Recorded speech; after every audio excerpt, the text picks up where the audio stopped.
for these countries to move out of their comfort zone. And so it was a long process. And if I can, it began in May of 2017. I can share with you what I think was the first step and one of the most important, if I could share that with you now. Please do. Please do. So, the very first trip that President Trump took to the Mideast was the very first trip President Trump took on foreign soil was to the Mideast. And he went to three places. First place he went was to Riyadh in Saudi Arabia, where he assembled 50 Muslim nations. And he said two things to them, and the tape is extraordinary. They were at rapt attention. And he said two things which I don't think any president has ever said before. The first thing he said was, radical Islamic terrorism is your problem in the first instance. I don't want to have to deal with it on my side of the Atlantic. Don't make me deal with radical Islamic terrorism. You solve the problem. It's coming from here. And if you do, you will find the United States to be an extraordinarily good friend.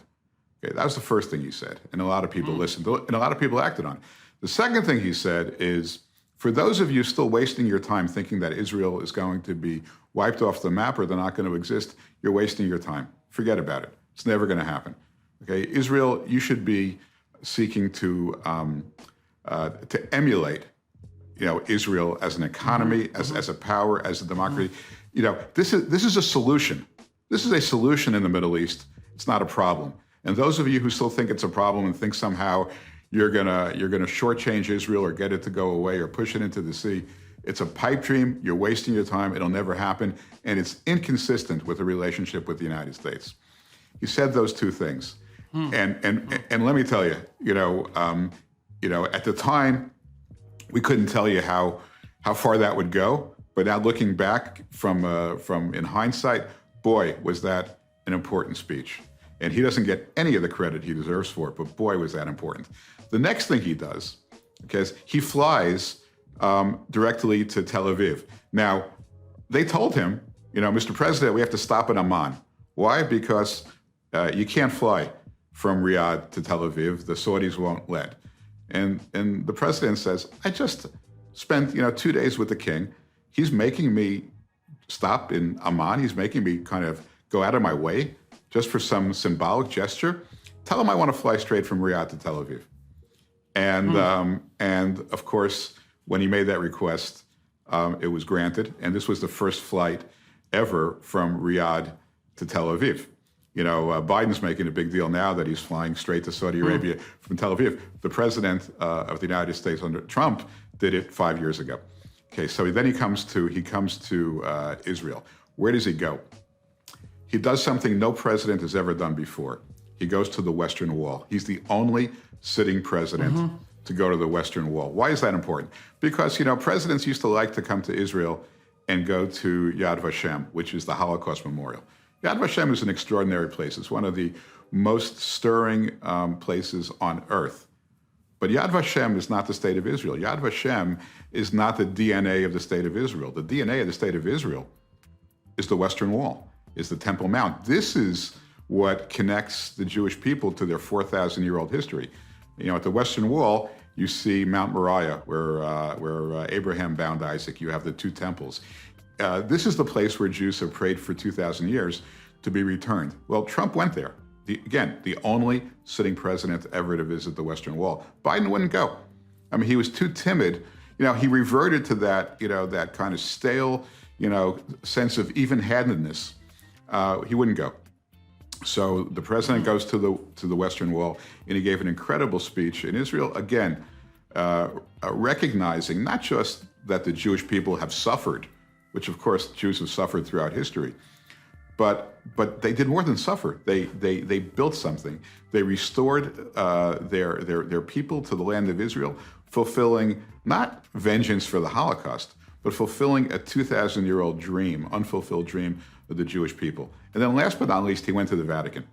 Okay, and he met with the Pope, and he incorporated, the Christian theology into his overall message. So this was the seeds that were planted that eventually got us to the Abraham Accords. Lots of steps then along the way. Okay, so you said that Trump went to Riyadh, he brought 50 Muslim nations together, and he made two very blunt declarations, which was to control terrorism, to place that back in some sense in the domain of the responsibility of the Muslim countries. And that is in accordance with the discussion that you described with the leaders from the UAE, that the civilized people of the world, let's say, are suffering from the same problem, which is how do you control a minority of extremists? And we can get back to that. And then Trump also said forthrightly two other things, that the Americans are going to throw their weight behind Israel permanently, and so any dream of eradicating Israel as a state is a pipe dream, unless the consequences are unless you're willing to face the consequences, let's say, and that also that Israel should be regarded as a state to emulate, given its democratic structure and its thriving economy and its ability, let's say, to regenerate the desert and all of that, and that it could be viewed as a partner to learn from and appreciate rather than as an enemy. Yep. And then the emphasis on the necessity for the unbroken flight, the visit to the Western Wall, and the visit to the Vatican. And so why in the world was Trump able to do that? Why was he willing to do that? And what made him, let's say, simultaneously a friend of the Jews and Israel, but also someone that the Arabs and the Muslims more broadly were willing to deal with? Well, he was willing to do it because, he first of all, he assembled a group of people that he respected, and that I think, we're all moving in this direction. Primarily, I would say Jared Kushner and me, two guys, no government experience, but people that he had great respect for. We explained to him that this conflict was going nowhere, and unless he radically realigned America's priorities, he would finish his term in office the same way everybody else did. And we had these discussions, and I think, look, he is the right president for the Middle East because he is strong, he is fearless. I mean, he worked that. Those actions were manifest throughout his 4 years, including the decision to assassinate Qasem Soleimani, which was an extraordinary message he sent to the Iranians. But the president is very strong. He's a strong leader. And in the Middle East, we have a saying, in the Middle East, you're either strong or you're dead, and everybody, even the countries that didn't agree with him, even the Palestinians